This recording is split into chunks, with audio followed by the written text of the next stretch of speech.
Bismillahirrahmanirrahim. Myself Sheriyar Khan, and I'm here to discuss about our first lab assignment one and of subject artificial intelligence. So basically ये जो हमारे पास ये जो assignment हमें given है, सो ये सिंपली हमने जो क्लास में पढ़ा था, जो BFS एंड DFS हमने ट्रीज एंड ग्राफ्स पे अप्लाई किया था, सो बेसिकली ये उससे रिलेटेड है। लेकिन यहाँ पे हमने जो है इसको अपना कोड में इम्प्लीमेंट किस तरह करते हैं उस चीज़ को देखना है। उस चीज़ को हम देखेंगे इस लेक्चर में। अपने इस कि हम एज अ कोड में हम इसको ट्रीज एंड ग्राफ्स को किस तरह हमारे पास ये वर्क करता है और किस तरह से हम इसको इम्प्लीमेंट करेंगे। सो हमारे पास पहला जो टास्क है, इसमें हमारे पास तीन तीन टास्क गिवन है अपने लैब असाइनमेंट वन में। पहला जो टास्क है, इसमें हमें सिंपली जो है BFS एंड DFS एक ट्री हमने लेना है, एग्जाम्पल यूज करना है। खुद से हम कोई भी हम एग्जाम्पल ले सकते हैं और उसको हम फिर BFS एंड DFS अप्लाई करके हम उसको देखते हैं, जो मैंने ऑलरेडी इम्प्लीमेंट कर चुका हूँ गूगल को लैब में। और इसमें सबसे स्टार्ट में मैंने खुद से एक ग्राफ लिए हैं। और सबसे पहले हमने लाइब्रेरीज इंपोर्ट किए, मैथप्लॉटलिब जो हमारे पास लाइब्रेरीज है ग्राफ बनाने के लिए, ट्री बनाने के लिए, जो हमने नेटवर्क एज अ यानी कि हम इसमें एड्स वगैरह बनाते हैं, कनेक्शंस वगैरह, तो हमने उसके लिए जो लाइब्रेरीज इंपोर्ट किए, तो हमने बेसिकली तीन लाइब्रेरीज इंपोर्ट किए। और फिर मैंने सिंपल सा एक ट्री लिया है, उसके एज के ए हमारे पास जो एज ए जो नोड है मैंने एज अ रूट लिया है।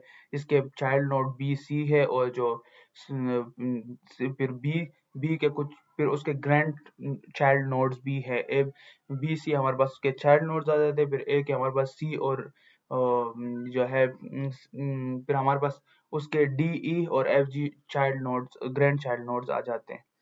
फिर हमने उसको इज दिए कि कौन सा जो है हमारे पास ट्री का कौन सा नोड किसके साथ कनेक्ट होगा, फिर हमने सिंपली उसको इज प्रोवाइड किए। और फिर इस तरह से हमने BFS और DFS अपने इस ग्राफ पे अपने इस ट्री पे अप्लाई किया है। तो इस जो ग्राफ है, मैंने एज अ कोड भी इसको इम्प्लीमेंट किया है। और बेसिकली इसको मैंने जो हमारे पास जो एडिटर था, एडिटर जो हमारे पास ये CS Academy जो हमारे पास एडिटर गिवन है, सो बेसिकली इसके थ्रू भी हम इसको इम्प्लीमेंट कर सकते हैं। तो बेसिकली हम यहाँ पे ग्राफ में देखें तो BFS में हम सिंपली क्या करते हैं, BFS में हम सिंपली कहते हैं कि हम अपने ग्राफ को जो है लेवल बाय लेवल डिवाइड कर देते हैं। इसमें हमारे पास हम अगर इस ग्राफ सिंपल सा ग्राफ है, हम इसको देखें तो हमने इसमें सिंपली जो है 2 लेवल्स हमने इसमें लिए, क्योंकि हमारे पास जो टॉप का लेवल आता है वो लेवल 0 होता है, जो फिर सेकंड लेवल हमारे पास लेवल 1 और थर्ड लेवल हमारे पास लेवल 2 आ जाता है। सो ये 2 लेवल्स है इसके। और जो रूट नोड है हमारे पास ए है। और अब हम इसको किस तरह से देखते हैं, हम लेवल बाय लेवल हम इसको डिवाइड करते हैं। तो लेवल 1 में हमारे पास जो आ जाता है सिर्फ एक ही नोड है, तो वो ए है। और जो हमारे पास लेवल 1 पे है, तो लेवल 1 पे हमारे पास जो है बी सी आ जाता है, और डी ई एफ जी हमारे पास लेवल 2 पे आ जाते हैं। तो BFS ट्रेवल्सल हम लेवल बाय लेवल करते हैं। DFS ट्रेवल्सल हम वो हमारे पास अगर क्वेश्चन में गिवन है लेफ्ट टू राइट जाना है या राइट टू लेफ्ट जाना है, तो वेल एंड गुड। अगर नहीं है तो फिर हम अपनी मर्जी से यानी कि उसको लेफ्ट टू राइट करें, राइट टू लेफ्ट करें, तो वो हमारी चॉइस है।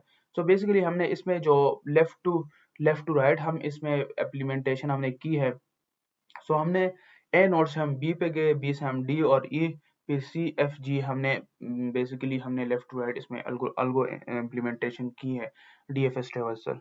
सो ये हमारे पास क्वेश्चन नंबर 1 जो है कंप्लीट, हमारे पास सिंपल जो BFS DFS बिल्कुल बेसिक्स थे। सो बेसिकली हमने इसमें वो इम्प्लीमेंटेशन की है। और जो क्वेश्चन नंबर 2 हमारे पास है, सो क्वेश्चन नंबर 2 में हमारे पास क्या गिवन था कि हमने एक रैंडम नंबर जनरेट करने थे, एक रेंज लेना था, हमने 5 सेट्स लेने थे, 5 सेट लेने थे हमने नंबर्स के। और फिर उसको हमने एज अ रेंज इनपुट करना था। यानी कि हमने 5 सेट्स लिए, और उसके अंदर फिर हमने 5 रेंज वो यानी कि नंबर ऑफ रेंज हमने यूनिक नंबर जनरेट करने थे। सो हमने 5 रेंज इसमें कौन कौन से लिए, 5 सेट्स कौन कौन से लिए। एक हमारे पास 1000 है, 40,000, 80,000, 20,000, 2 लाख है, और फिर हमारे पास 100,000 है।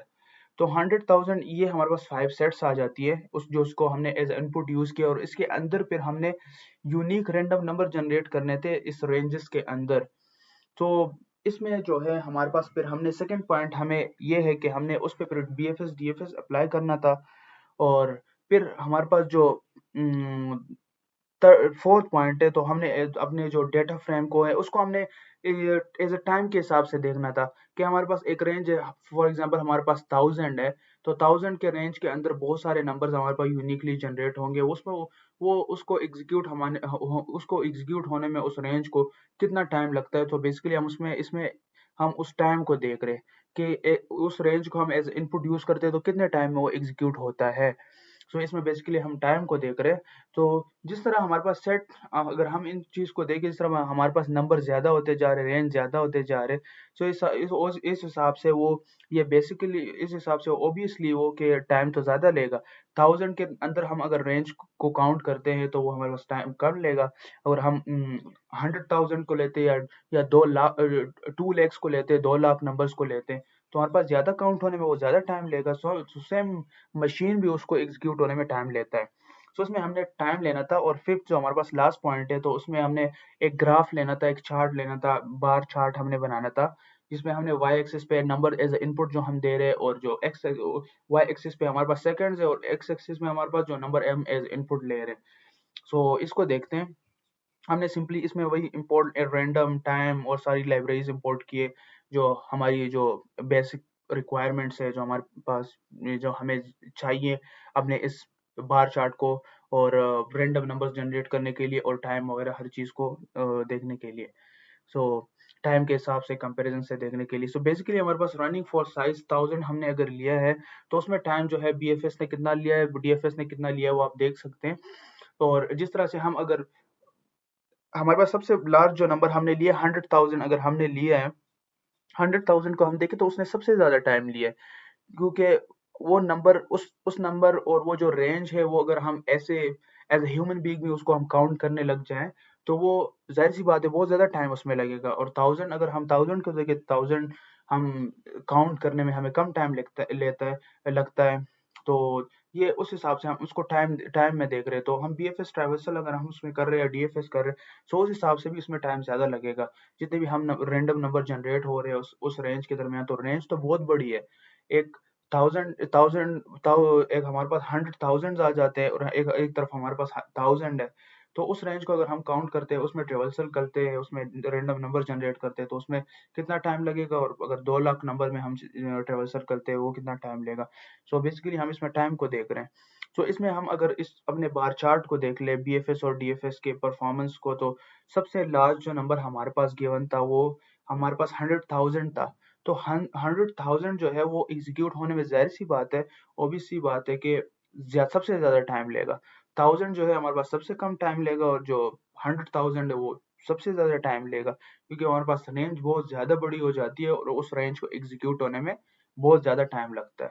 सो बेसिकली इसमें हमने टाइम को कंज्यूम करना था एज अ बार चार्ट, हमने उसको रिप्रेजेंट करना था।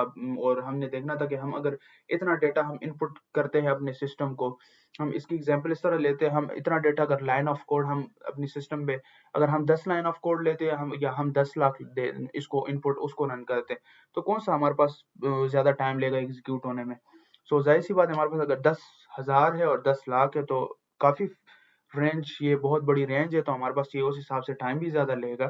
सो हम उस हिसाब से हम टाइम को देख रहे हैं, ट्रेवर्सल को देख रहे हैं, हम बीएफएस और डीएफएस को हम देख रहे हैं, इसमें सर्च को देख रहे हैं।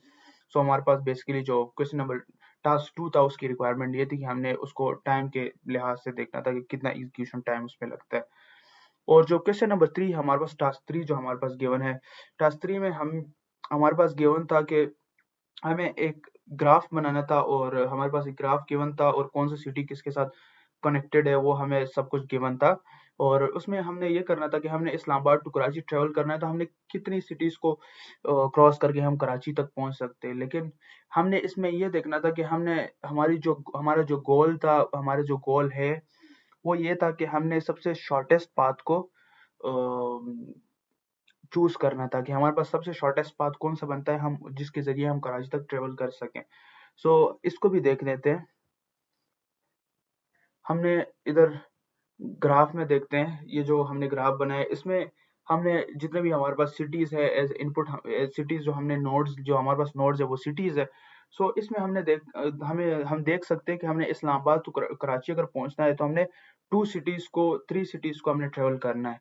सो हमने इस्लामाबाद से रावलपिंडी, क्वेटा और कराची के थ्रू हमने जो हमारे पास सबसे शॉर्टेस्ट पाथ इस ग्राफ में बनता है, तो हमारे पास यही बनता है कि हमने सबसे पहले रावलपिंडी जाए, फिर उसके बाद क्वेटा जाए, फिर उसके बाद कराची हम ट्रेवल करें, तो हम अपने डेस्टिनेशन से सबसे शॉर्टेस्ट पाथ पे पहुंच सकते हैं। हमारे पास ये सारे पाथ जो हम अगर कराची तक हमारे पास जितने भी हम अगर इस ग्राफ को एज्यूम करें, तो हमारे पास जितने भी नोड्स बनते हैं, तो ऑलमोस्ट हमें यानी कि 3 नोड से ही गुजर के हमने अपने डेस्टिनेशन तक पहुंचना है। लेकिन अगर हमारे पास जो सबसे शॉर्टेस्ट पाथ बनता है, तो हमारे पास रावलपिंडी जो शॉर्टकट जो मिड लाइन हमारे पास बनती है, वो रावलपिंडी और क्वेटा से गुजर के हम कराची तक पहुंच सकते हैं। और बाकी हमारे पास जो इज है, जो सिटीज है, वो इक्वली प्लेस्ड है, यानी कि हमने मस्ट 2 सिटीज को क्रॉस करके जाना है। लेकिन हमारा जो गोल था, तो हमने इसमें गोल में अचीव ये करना था कि हम सबसे शॉर्टेस्ट पाथ हमारे पास जो हो, सो हम उसके जरिए हमने डेस्टिनेशन तक पहुंचे। तो इसमें हमने उस चीज को देखा है। जो शॉर्टेस्ट पाथ हमारे पास फ्रॉम इस्लामाबाद टू कराची बनता है, वो इस्लामाबाद से रावलपिंडी, क्वेटा और कराची तक बनता है। और हमें हमारे पास सिटीज कितनी आ जाती है इसमें, नंबर ऑफ सिटीज ट्रेवल्ड हमारे पास 3 आ जाती है। 3 सिटीज ट्रेवल करके हम यानी कि अपने डेस्टिनेशन तक पहुंच सकते हैं। सो बेसिकली हमारे पास जो यही 3 टास्क जो है हमारे पास लैब असाइनमेंट 1 में गिवन थे, जो हम ऑलरेडी डिस्कस कर चुके हैं।